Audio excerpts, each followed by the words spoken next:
Olá, alunos! Eu sou a professora Márcia Miller, responsável pela disciplina Prática e Extensão Interdisciplinar, e essa aula nós vamos conversar sobre a segunda etapa do projeto. A primeira etapa já foi entregue, né, do portfólio reflexivo, que era até metodologia, onde vocês explicaram detalhadamente como o projeto vai ser executado.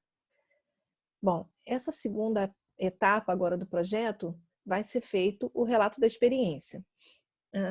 Infelizmente, né, em função da pandemia, a gente não vai conseguir alguns relatos com a implementação, mas vocês podem dar continuidade ao projeto, né, à implementação do protótipo, só que quando esses projetos forem vinculados, né, a escolas, por exemplo, ou a centros comunitários, né, locais onde existem aglomerações, infelizmente a gente não tem como agora, né, com a atual situação, ter um feedback sobre né, como foi o impacto, né, do projeto que vocês tiveram, que vocês fizeram.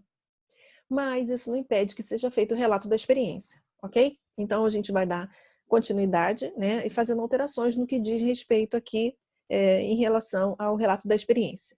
Então, no relato da experiência, vocês vão apresentar as reflexões sobre essa experiência, né? Como que vai ser feito isso? Então, é importante você descrever o valor da experiência para a formação pessoal, né? Esse valor é um valor que está ligado à parte cognitiva também, né?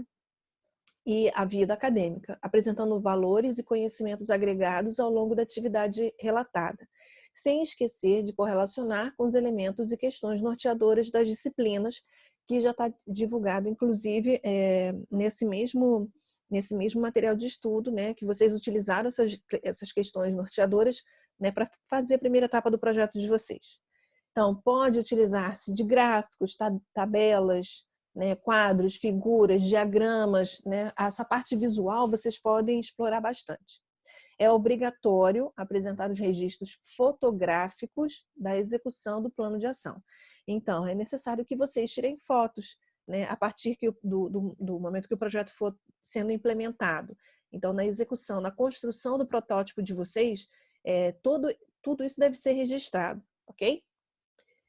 Se realizada a avaliação de satisfação com o parceiro, né, a comunidade ou instituição assistida, apresentar os resultados.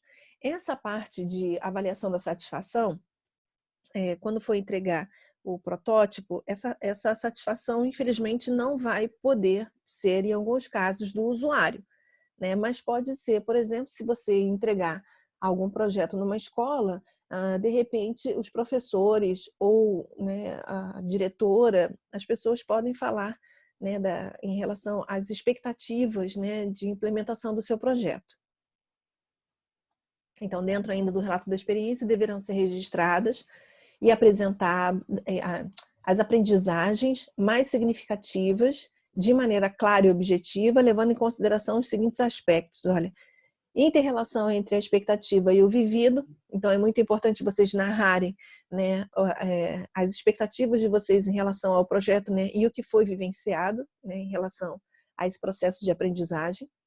Descrição do que foi observado na experiência, porque às vezes a gente está esperando, tem umas expectativas, né, mas aí acontece que o que a gente vivencia acaba sendo muito mais significativo do que a gente estava esperando, né? No que resultou a experiência, como se sentiram, descobertas, facilidades, dificuldades e recomendações caso necessário. Porque o projeto de vocês pode ser aprimorado, né? Então, é bom vocês colocarem, né, recomendações caso haja necessário, pode ser em relação, né, a melhorias, por exemplo, tá? Espaço de reflexão aprofundada sobre a experiência vivida. Então, essa parte do relato da experiência está vinculado à execução do projeto de vocês, ok? Quais foram, né, essas experiências? E eu sei que os alunos de engenharia eles têm muita facilidade para escrever, não é verdade? Então, deve ser uma situação bem simples. Mas vocês podem criar, né, quadros, por exemplo, né, para poder ir falando sobre os processos de aprendizado, né, as etapas, por exemplo, e inserir bastante figuras, né, fotos, por exemplo.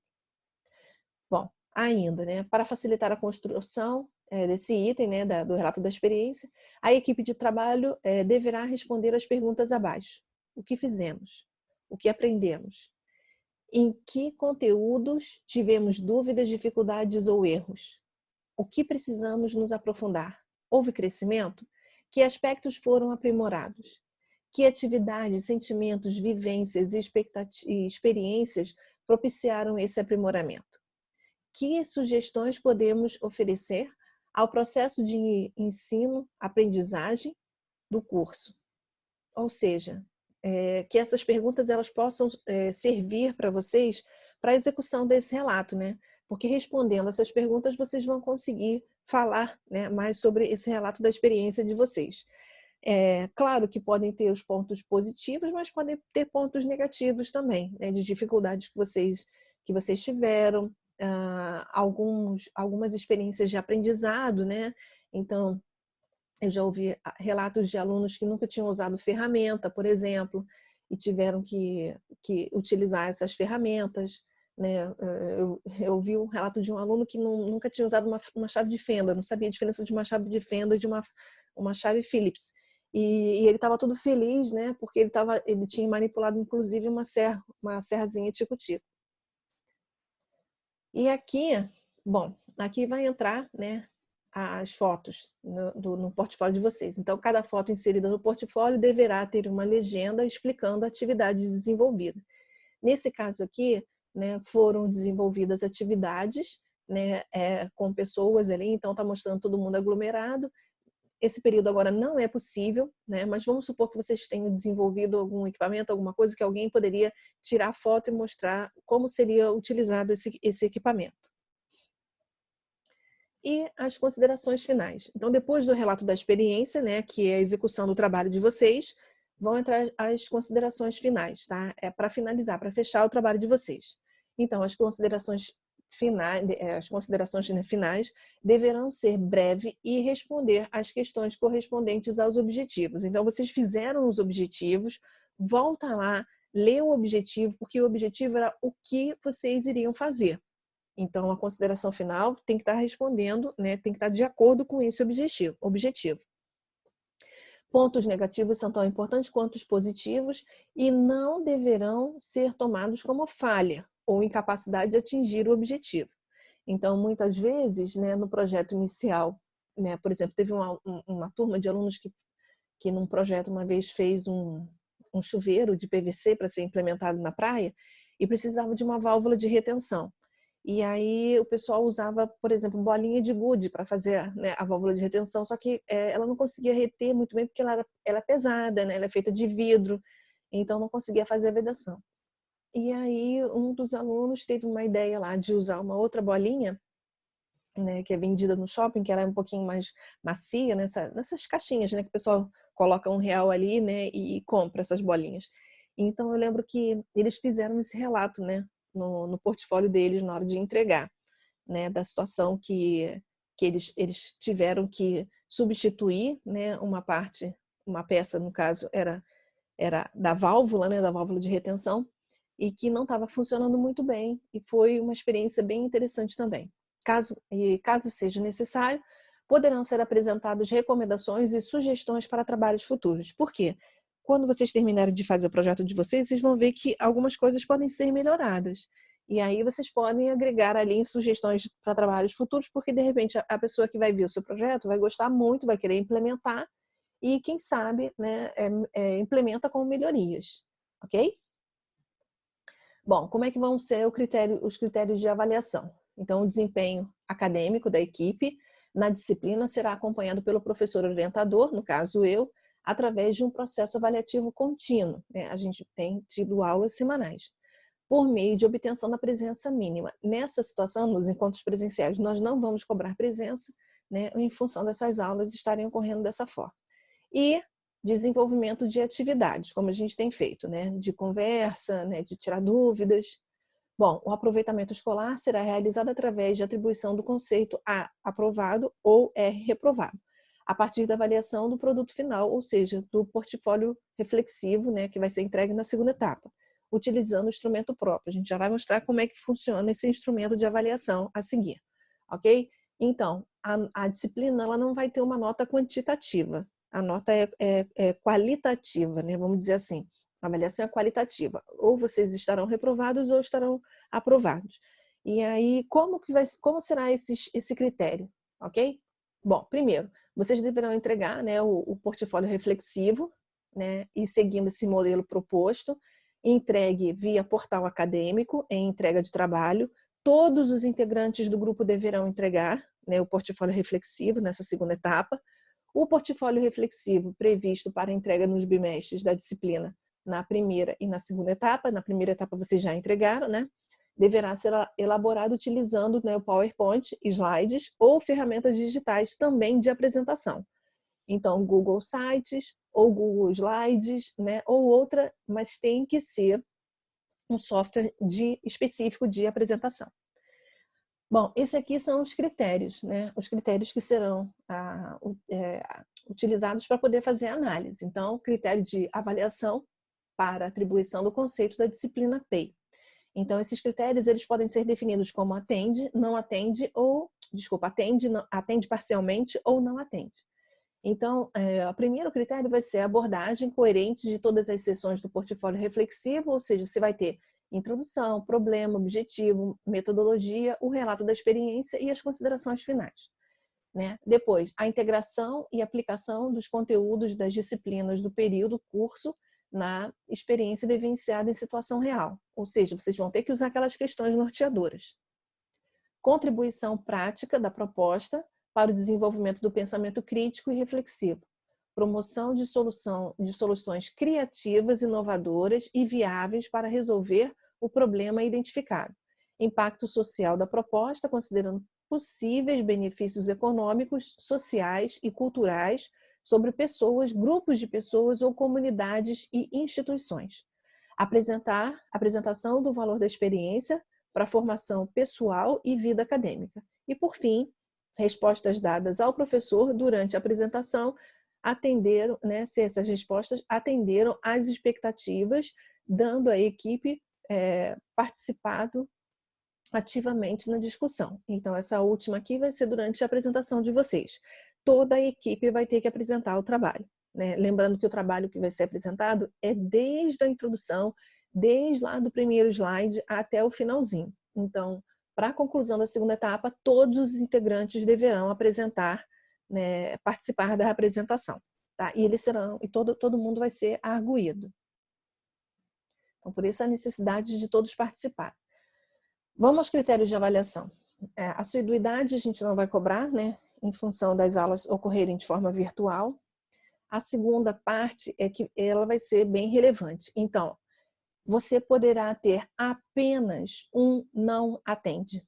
A avaliação do portfólio reflexivo, utilizando o instrumento, ter até um não atende no instrumento. Se você tiver mais de um, ou seja, 2 não atende, vocês estarão reprovados. Então, caso o aluno não atenda os 2 critérios supracitados, no slide anterior, naqueles critérios de avaliação, ele será reprovado na disciplina. Então, é válido lembrar também, né, que como a avaliação do desempenho acadêmico da disciplina é realizada de forma contínua e a partir da avaliação do produto final, que no caso é o portfólio reflexivo, as avaliações substitutivas e finais, elas não ocorrem, não existe avaliação substitutiva e nem avaliação final, né, nos casos de não entrega ou apresentação final do portfólio e obtenção, né, de pelo menos 2 critérios de não atende, né, no instrumento respectivo. Ou seja, se vocês não participarem, né, se não houver apresentação, não houver entrega do relatório, do portfólio reflexivo, o aluno é automaticamente reprovado e não existe avaliação substitutiva e não existe avaliação final. Não entregando o material, né, via portal acadêmico no prazo, o grupo já está automaticamente reprovado. Não apresentando né, o portfólio reflexivo, o grupo já está automaticamente reprovado. Então, esses são os critérios, né? Esse aqui é um resumo do nosso cronograma de atividades, que nós já foi divulgado no comecinho das aulas, e isso aqui é só para vocês terem uma noção. Então, por exemplo, nós estamos agora, né, no início de maio, E aí nós vamos começar, na verdade nós já começamos, né, a segunda etapa. Enfim, hoje, né, nós teremos aulas, as dúvidas relacionadas ao portfólio, elas podem ser sanadas via portal, mas fiquem atentos que apenas o fórum da semana vigente estará disponível. Todos os outros fóruns, eles serão desativados. Então, vocês deverão fazer as perguntas apenas no fórum da semana que estará disponível. As dúvidas também poderão ser sanadas na sala de aula, né, nas salas virtuais. Nós teremos também encontros presenciais previstos no cronograma, cujo modelo é esse aqui, que está disponível lá nas primeiras aulas. E, né, enfim, nas aulas presenciais também vocês podem tirar dúvidas. O manual da disciplina também já foi divulgado, né, além desses slides no formato PDF que eu deixei disponível para vocês, ok? Se vocês tiverem dúvida, então, podem entrar em contato com vocês, comigo, né? E que a gente vai trabalhar junto. Bom, tem uma frase muito bonita, né, do Mário Sérgio Cortella, que ele é professor também, né, universitário. Ele é filósofo, escritor, educador, palestrante, e ele fala o seguinte, ó, faça o teu melhor na condição que você tem, enquanto você não tem condições melhores para fazer melhor ainda. Ou seja, tem um ditado que fala assim, o excelente é inimigo do bom. Então, eu acredito, né, que vocês farão o melhor na condição que vocês têm. E se vocês tiverem condições melhores, né, vocês vão fazer melhor ainda. Então, boa sorte, bom trabalho e nos encontramos nas aulas presenciais.